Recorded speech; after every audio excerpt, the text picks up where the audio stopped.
il faut pas chercher à se créer à se crêper les unions très sincèrement li am ba am mooy nga xam fi nga jógee nga xam dañ ñoo la yéene nga war a ànd ak ñoom gis nga ni ko gars yi di waxee tey ñu taxaw ne man Diomaye laa bëgg damaa bañ Sonko en réalité loolu c'est véritablement de la fumisterie politique parce que am na ñoo xam ne yàggul tuuti ñoo doon taxaw di naan Diomaye bu toogee ak ñoom Trump ak ñeneen lan la di wax tey di ñoom ñoo toog di ko layal ñoo toog di ko layal nga xam ni en réalité il y a beaucoup d'oiseaux de mauvais augure te wax naa la ko fii ils ne travaillent pour rien d'autre que pour leurs propres intérêts kon alors que l'intérêt du Sénégal moo war a jiitu lépp gis nga ñi fiy toog les fameux théoriciens de la communication et de l'information xam nga leen kenn ki jël na Jakarta jaar Gambie kenn ki jël na Jakarta jaar Gambie yàgg naa ko wax fii ne la kooku moo ñu doon imposer la mondialisation de l'information nee naa la keneen beneen théoricien bi moo ñuy jëm imposer la yérémisation de la communication donc ak ñeneen ñoo xam ne dañoo topp ci ginnaaw yooyu il faut quand même que ñu xam ne ñoom dañoo war a centré wu ci li nga xam ne moo di objectif yi ñu war a atteindre te objectif yi ñu war a atteindre mooy objectif yu leen Sénégalais yi dénk te mooy lan fexe ñuy lekk fexe ñuy naan ndudu bi du cher liggéey am yaa ngi dégg ñu àndandoo booloo pour mën a tabax fépp fi nga xam ne Sénégalais dina fa xëy am fa ñaar dërëm donc je pense que loolu moo di objectif bi ñu moytu nag leneen ñu moytu leneen li mooy moytu ñi ñëw dugg seen biir di leen jaxase bëgg leen féewale alors que Sénégalais yi faluñu leen xam nga Sénégalais yi faluñu Diomaye dañ leen ne Diomaye mooy Sonko dañu fal Diomaye à travers Sonko voilà dañ leen jaay ni Diomaye mooy Sonko moo tax Sénégalais yi voté foofu baax na Ayoba on termine avec toi waaw je pense que Moustapha ak Abdoulaye li ñu wax je pense que loolu mooy dëgg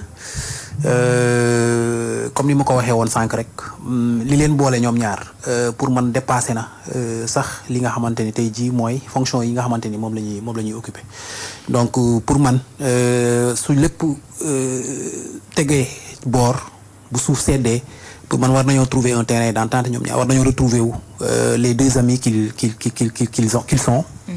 ont été depuis 15 ans ñu waxtaan tegaat lépp ci yoon képp koo xamante ni daf ci jàppoon dara mu bàyyi ko ndax diggante boobu ñoom ñaar ñu am képp koo xamante ni tamit daf ci doon def dara mu bàyyi ko lépp def ko ci seen diggante ñoom ñaar bi nga xamante ni tey jii moom la ñu am te Sénégal rek tax nag Sénégal tax te aussi sàmm kóllëre aussi tax Sénégal ak sàmm kóllëre gi nga xamante ni sekk nañ ko ñoom ñaar parce que li ma ko waxee sànq lépp ci ay nettali lay mujjee te ku nekk da nga war a fexe ba sa nettali ëllëg woy bi rafet mais boo fekkee da nga posé acte yoo xamante ni ëllëg les générations et des générations qui vont venir après toi vont se souvenir de toi comme ils se sont souvenus peut-être de Mobutu de Blaise Compaoré seen woy rafetul te jaar nañ fi ils étaient très puissants Mobutu était l'un des hommes les plus puissants en Afrique bi muy décédé au Maroc son cercueil pesait 39 kilogrammes il avait tout l'or du monde il avait les diamants et tout ba muy dee bañ koy suul Maroc loin de chez lui il pesait 39 kilos dans des conditions compliquées dans des conditions extrêmement compliquées nga war a xam ni àdduna yàlla yàgg na jàngale nguur noo ko war a yore ak nan ban xel nga ci war a est-ce que ñun waruñoo changer terme bi au Sénégal au lieu de dire nguur parce que nguur ça ramène à nguuru on ne doit pas changer de terme mais awa loolu man ça fait longtemps que je le dis c'est-à-dire que la lourdeur de la sémantique dañ ko war a soppar ñi gis nga nguur dafay renvoyer toujours au royaume maanaam buur il décide de tout nee naa la fa mbaxane doonee benn tey yaak Moustapha yéena fi sol mbaxane dans différents trucs fa mbaxane doonee benn loolu sax dañ ko war a soppar ñi parce que mbaxane mënta doon benn fenn rek parce que le citoyen a son mot à dire parce que yow moom ma seeti tu me représentes parce que maa la fa teg yaa ngi dégg ak yeneen yoo xam ne dafa diis si wàllu wolof yaa ngi dégg kër buur imagine kër buur préfet kër buur gouverneur kër buur président kër buur mooy lan. on doit changer voilà. leen di awa bëggoon naa ko wax su fekkee ne xaj na fi. waaw rapidement. les Sénégalais. Principalement la presse sénégalaise. rawatina la presse sportive. Oui. ma boole ci ku mel ne Ayoba mii nga xam ne il fait un excellent travail dans ce domaine-là. mooy ce qui est en train de se passer ci wàllu FIFA CAF ak yooyu nañ ci bind di ci dénoncer lu ñu mën. à chaque fois que ñu mën parce que li tax ma koy wax mooy la presse française. commencé nañ di mettre la pression sur la FIFA. parce que bul fàtte ne en juin 2026 ñu nag France dañu war a daje. ils vont tout faire pour que FIFA jël ay sanctions contre Pape Thiaw et certainement même contre certains joueurs sénégalais pour que ñu bañ a jouer ce match-là. il l'annonce déjà. ce match-là. donc ñun aussi wax nga sànq les dirigeants sénégalais. xam naa ne ñoom dañ ci jéem lu ñu man mooy président fédération yi ñu ma àndal mais même la presse sénégalaise tey. surtout ñi nga xam au-delà de la presse ñi tudd ay influenceurs ak yooyu. je crois que ça c'est un vrai combat qu'on doit mener ensemble.